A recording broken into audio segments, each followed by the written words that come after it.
ও আল্লাহর বান্দারা, কয়দিন আর দুনিয়ার বাহাদুরি করবারে মুমিন।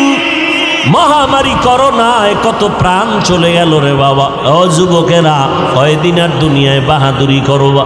আল্লাহর কাছে তওবা করে নাও, চোখের পানি ছেড়ে তওবা করো। আল্লাহর কোরআন মিথ্যা মনে করবা না, নবীর কথা মিথ্যা মনে করবা না। দুনিয়াটারে মিথ্যা বানায় দাও।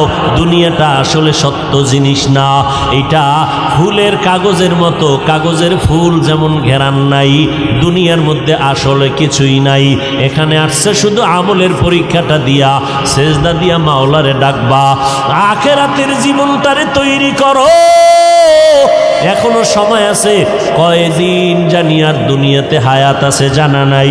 কোন দিন যেন মরণের খাট ঘরের দরজায় এসে হাজির হয়ে যায়। ও আল্লাহর বান্দারা, এত বেশি বেশি বেশি বেশি ভালো ভালো আমল করিয়াও আবু বকর জীবনভর কান্না করলেন, ওমর কান্না করলেন, ওসমান কান্না করলেন, সমস্ত সাহাবায়ে কেরাম কান্না করলেন, সমস্ত আম্বিয়ায়ে কেরাম কান্না করলেন, সমস্ত আউলিয়ায়ে কেরামগণ কান্না করলেন। আল্লাহ কোরআনে কয় বেশি করে কান্না করো, কম কম হাসো। ফালিয়াজহাকু কালিলা ওয়ালিয়াবকু কাসীরা। আমার নবী কয় কান্না করো, যদি চোখের পানি ছেড়ে কাঁদো, এক ফোঁটা পানি ফেলে দাও, জাহান্নামের আগুন হারাম হয়ে যাবে, আল্লাহ জান্নাত ওয়াজিব করে দিবেন।